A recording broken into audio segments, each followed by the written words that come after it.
I was thinking about something. You know, doing this relationship stuff, you start to see certain patterns. And people behave in very predictable, self defeating, shoot yourself in the foot ways. And I've always wondered, what is the motivation for why people behave like that? What makes them have, like lose track of their boundaries and lose track of their goals and lose track of themselves in the pursuit of a relationship? Why do they choose the people that they choose? Why do people just glob onto other people and practically suck the life out of them like they're life raft? Why do people get so hurt if they don't have someone and they feel constantly rejected by the opposite sex? This, all this MGTOW stuff that's been happening around here, and the TFL people. And putting it all together, I came up with a theory, and this is my theory, that the core of all human dilemmas in male-female romantic relationships is based on one thing. One thing. And people say, well, it's love. It's not love. It's not sex. It's none of that. It's not money. It's none of those things. What motivates people to get into a relationship and stay in a relationship even when they're not happy, to get in a relationship with anybody rather than to be by themselves, and this gross fear of being single, it's because of one thing: fear of loneliness. Did you ever think of that? It's like I had an aha moment. People are so afraid of being lonely that they will do anything to avoid it.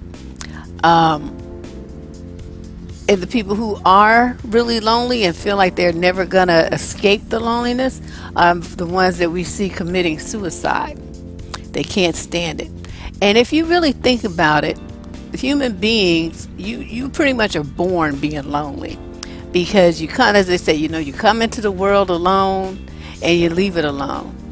And from the very beginning, the human baby's need for touch and companionship and all of that, and outside of the fact that they can't do anything for itself, I'm talking about this emotional, psychological need that infants have. And why they fret and cry until somebody comes. It's that same thing. It's this need for companionship, the feeling that you're not alone. People do that when they, oh, come on now, my computer decides it wants to update now. People do that like when they go to parties and stuff, right? They don't want to be the first one there because they feel like they're alone.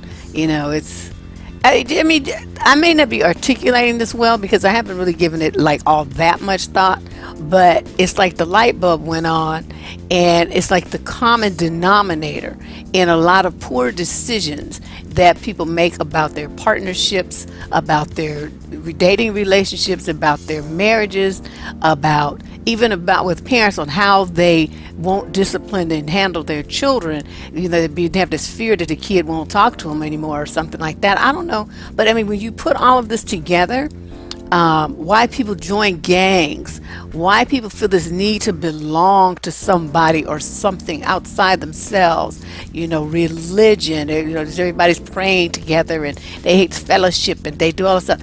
It's all about not feeling alone, not being lonely. And it's also one of the top things that dudes will throw at you as a woman if you're single. That's one of the first things they try to do, is make you feel bad by shaming you, by saying that you're lonely. You just gonna die lonely with a bunch of cats and blah blah blah, all this other stuff. And so that terrorizes a lot of women. But y'all gotta get your minds right and not let people get in your head like that. But this, I just see it everywhere. It's just everything that I looked at after I came up with that. idea boiled down to people behaving the way that they are because of their terror of being lonely. So, what does being lonely mean? I mean, because you can be alone and definitely not be lonely. So, and then there are people who say they feel lonely even when they're in a crowd or even in a relationship, they still feel lonely. So I'm like, okay, well, what is loneliness then? If the person right here and you still feel inside, you feel lonely. I think there's two kinds of people. Now, every baby, like I said, is born with this need to not feel, to feel cared for and that they're being loved, and people touching on them and interacting with them and all this old stuff. But they're the two kinds of babies take a path. There's two different paths there. There are babies who can't, and as toddlers and young adults and even or whatever adults, they cannot be by themselves. They don't know how to self-soothe. That's the word the child psychologists use. They can't self-soothe, so they're always looking for someone to do it for them, someone to talk to them, someone to play with them, someone to listen to them, someone to just be there. They can't seem to get themselves in a space where they can be happy and satisfied being by themselves. They don't know how to do that. And these are the people that always have to have noise around. They have to always hear like human voices, and there has to be a bunch of activity and a bunch of shit going on, and then they feel okay. They feel like they're not alone. And then there are other babies that you can see like over in the corner by playing by themselves happily. They're playing with blocks or playing with a doll or they're drawing or coloring or whatever. And those kids know how to self-soothe. Those are the ones who are going to become adults and feel like, they're not feeling pressure to partner with anybody. They're going to wait until they partner with the right person, because then they'll feel good about the relationship. They don't need to just have anybody. They need to have the right body. And I believe that, 'cause like I said, starts in childhood with two kinds of kids, one hollering for attention all the time, only happy when you picking it up and talking to it and playing with it and all this old stuff. And then there's a kid that can play over there by itself and make itself quite happy being alone. So as a parent, look at your children growing up and you'll be able to see which type of personality is dominant in your child. And it will tell you a lot about how they're going to be as an adult. If they're going to always need a bunch of attention and, somebody to be in their face and, to feel like they have to have a man, they have to have a woman, this kind of stuff, then you'll be able to tell that about your child early on, and you can start putting some moves in place to start teaching them how to self-soothe and to let them know that it's okay to be by themselves, and that they, use your imagination, use that as creative time. Don't always look for somebody to tell you and show you what to do and what to be. Learn how to do that by yourself. And I think if more parents knew this, which of course they didn't, since I just brilliantly came up with it yesterday, I think it would really change a lot of things for a lot of people as they go through their teens and young adulthood. I think that getting a handle on what this loneliness thing is and not being terrified of feeling that you're by yourself. It's not fatal. It's only going to be for, a little while. You can have friends, you can have coworkers you can hang out with. You can go to the gym and take exercise classes and hoorah with the people there. I've gone on trips to places by myself. You'd be surprised how many people you meet that are traveling, and, you just hang out with them. It's like you don't have to go on a trip with anybody. You just meet people while you're there. And but you're still essentially making a choice to be by yourself and do things by yourself. So I don't really have too much to say on this about it, but I think that fear of being alone, like I said, is the chief motivator for 99.9% of the erroneous behaviors that I see in male-female relationships. And people are just terrified of it. I don't know why, because you got to think about it. If you're not happy with yourself, who else is going to be happy with you? You know what I mean? You just like, you always outside, looking outside yourself for something to give to you to make you feel whole.